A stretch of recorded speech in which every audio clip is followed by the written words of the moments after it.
झोप लागली नमिताला? औषध दिलंय त्यामुळे गुंगी आहे,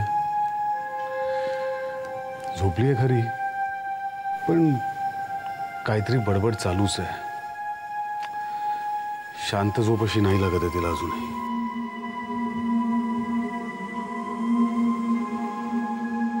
दादा, आपल्याला आशूच्या बाळाशिवाय पर्याय नाहीये. कितीही नकोसं वाटलं, अवघड वाटलं तरीही. आणि सगळ्यात दुर्दैवाचा भाग म्हणजे ते खरोखरच तुझं बाळ आहे तरीही.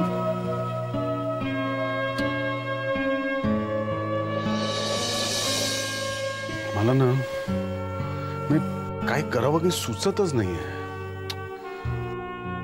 बधीर झालंय ग अक्षरशः डोकं माझं.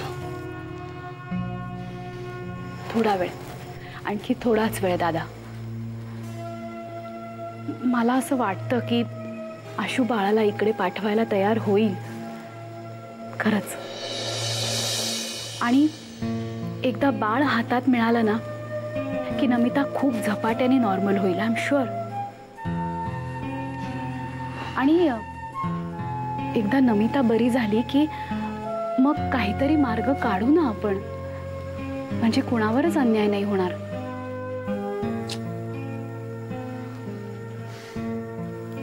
आणि दादा, आणखी एक, अमोघलाही नाही ना जमलं तर मी सुद्धा प्रयत्न करीन आशूचं मन वळवण्याचा.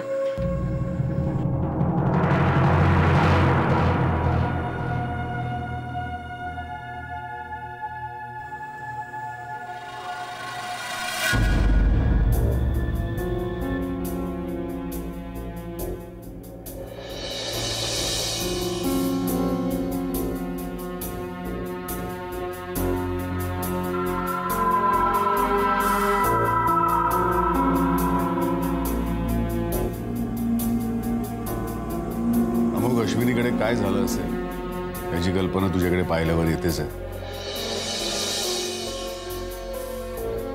मी सांगितलं होतं काहीही उपयोग होणार नाही.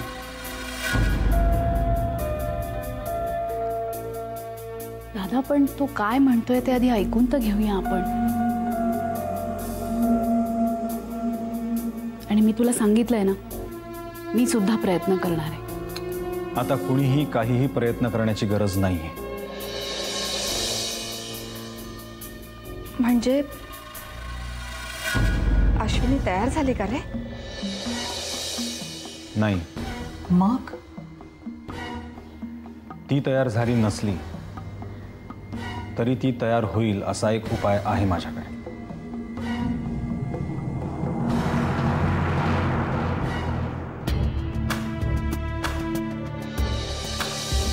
हो शुभंकर, असा उपाय आहे की ज्यामुळे बाळ आपल्याकडे आणण्यापासून आपल्याला कोणीही अडवू शकत नाही.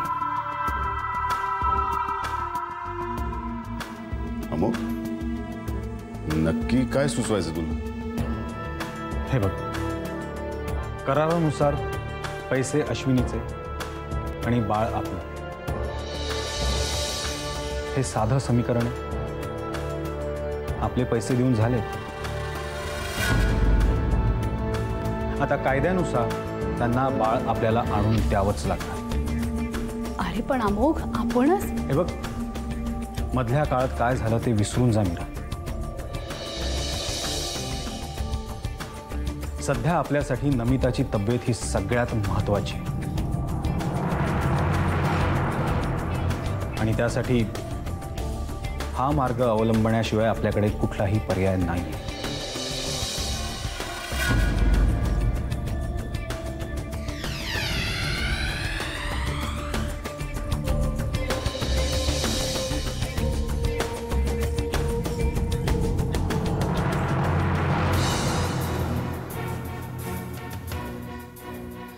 समीर, समीर, तू डोकं शांत ठेव ना प्लीज. साला विष कालवून गेला माझ्या आयुष्यात. ज्याचं तोंड सुद्धा बघत नाही तो शुभंकर, त्याने नोकरी दिली मला, मी त्याच्या जीवावर जगतो. समीर, अरे पण तुला नोकरी तुझ्याच हुशारीवर मिळाले, तो अमोघ खरं बोलतोय कशावरून? अगं पण सुरेखा आणि शुभंकर मित्र आहेत हे तरी सत्य आहे ना. आणि त्यांची मैत्री तिने लपवून ठेवली ना माझ्यापासून. हे स्पष्ट आहे का? सगळं क्लिअर दिसतंय मला.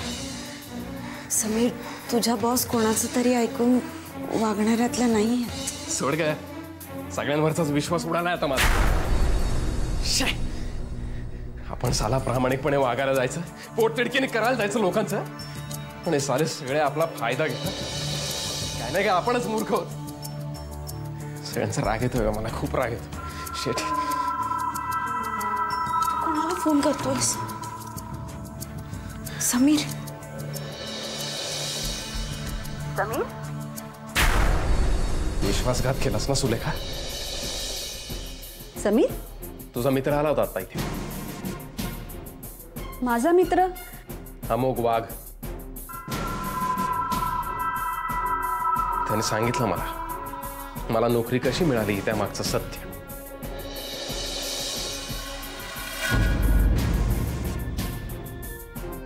हे बघ समीर, नो मोर एक्सप्लेनेशन्स. सुलेखा, सगळं कळलंय मला.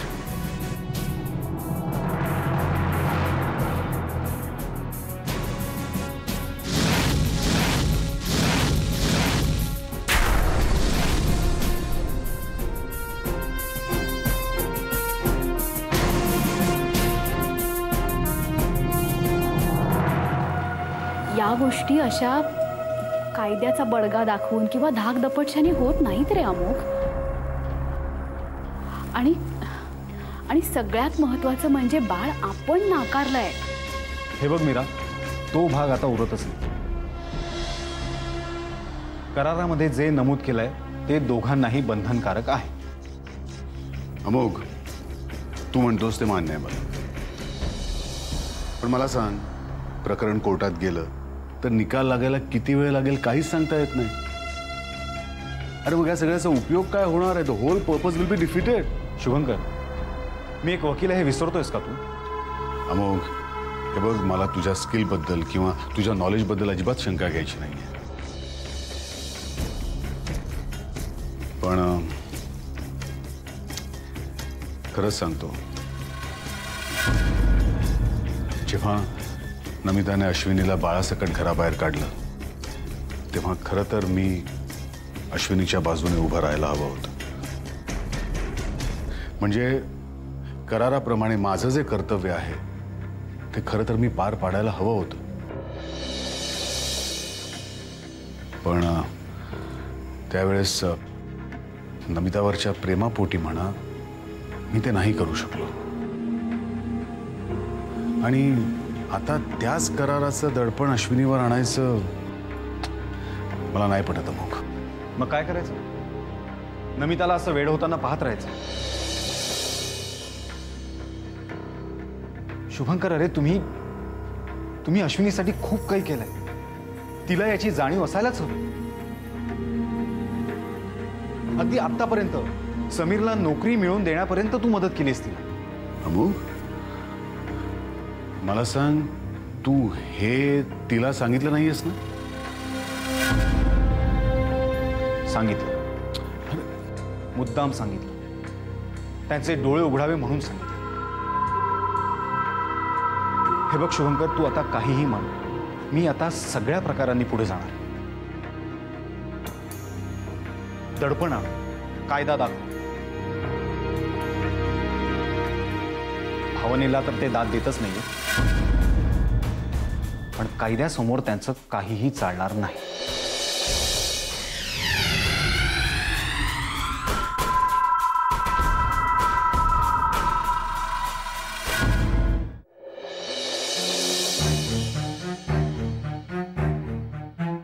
तुम्ही ज्या छोट्याशा जगाबद्दल आणि सुखाबद्दल फुशारका मारताय ना मिस्टर समीर कर्वे, ते सगळं देणारी तुमची ही जी नोकरी आहे ना, ती शुभंकरनी सुलेखाला गळ घातल्यामुळे तुम्हाला मिळाली.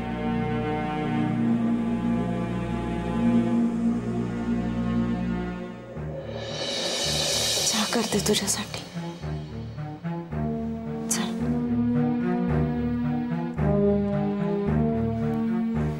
तू नको ना स्वतःला त्रास करून घेऊ, आपण शांतपणे विचार करूया सगळ्याचा.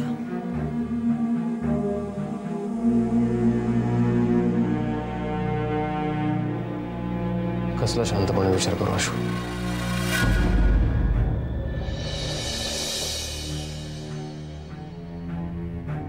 प्रधानांनी आजपर्यंत आपल्यासाठी जे काही केलं त्याचा, त्यांनी मला नोकरी देऊन माझ्यावर दया दाखवली त्याचा, का तुला गरोदर असताना त्यांनी घरातून बाहेर काढलं याचा, का विनोदने आपल्याला कर्ज देऊन फसवलं याचा.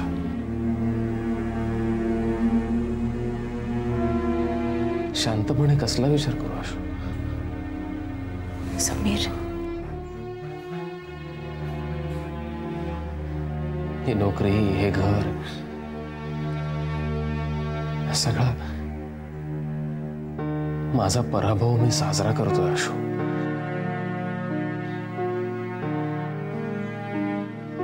आता मी निर्लज्जपणे नाही जगू शकत.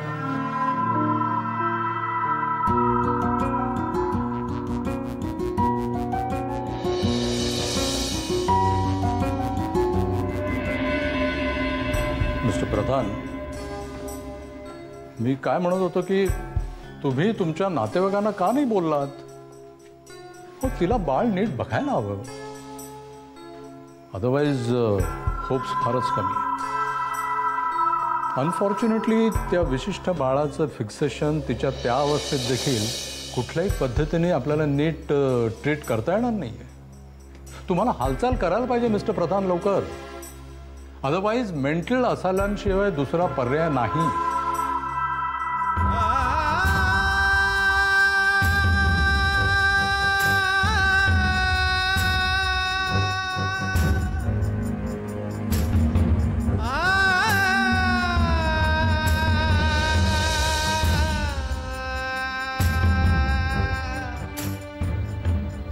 दादा,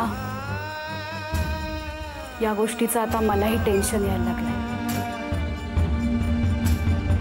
डॉक्टर भागवत म्हणतात ते बरोबरच आहे, आपल्याकडे दुसरा पर्यायच नाहीये.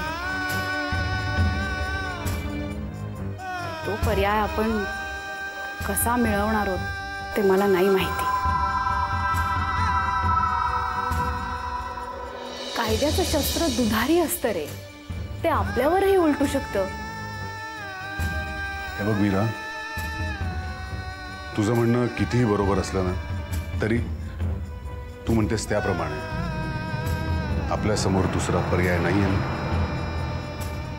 याचाच अर्थ असा आहे की आपल्याला हाच पर्याय स्वीकारण्यापासून गत्यंतर नाही.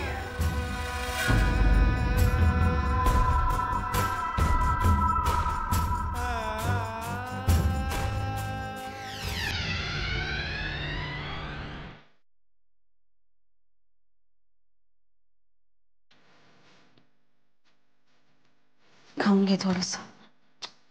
नकोय मला. चहा तरी पी. नाही म्हणलं ना.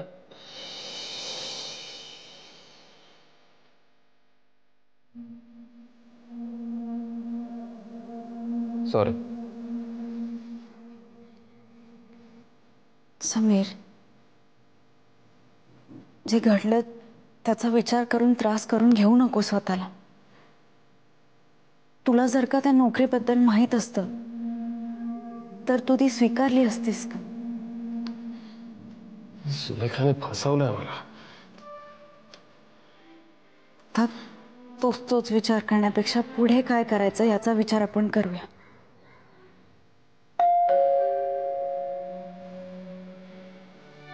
मी बघते, चहा पी तोपर्यंत.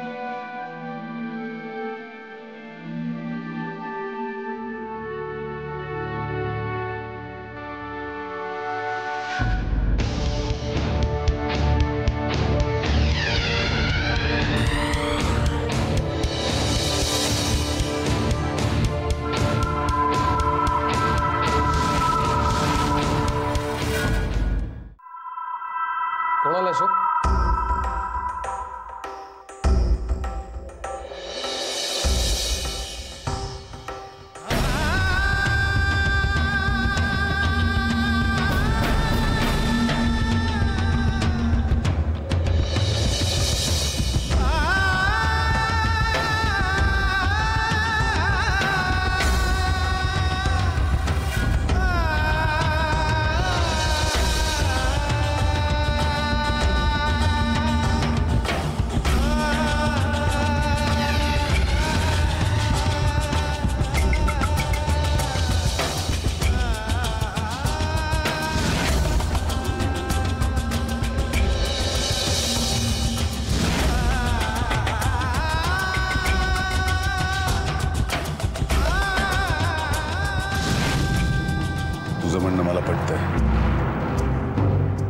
या क्षणी मला इतर कसलाही विचार करायचा नाहीये.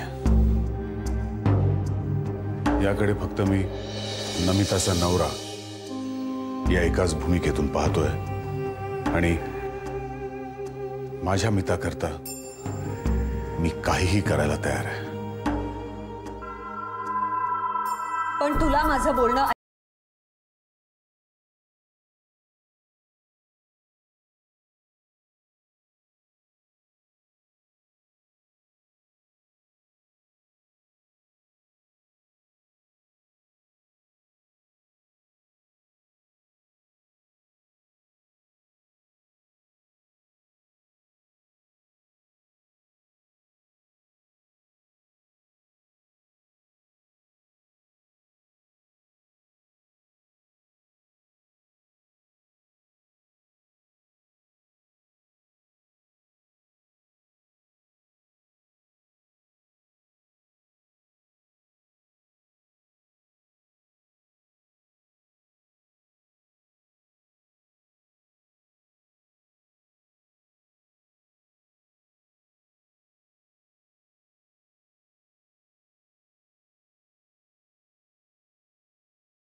सुलेखा, तू इथे?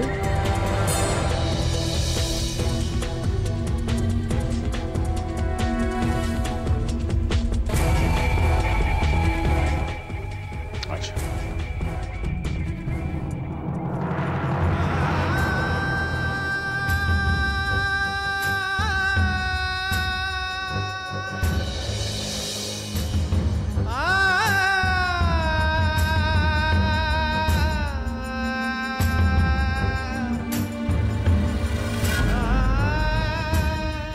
हे बघ समीर, अमोघ जे काही बोलला तुला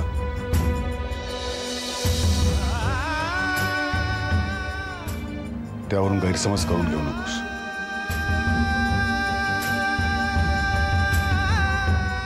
सुलेखा एका योग्य कॅन्डिडेटच्या शोधात होती आणि त्या पोझिशन करता तुझी क्वालिफिकेशन्स योग्य होती.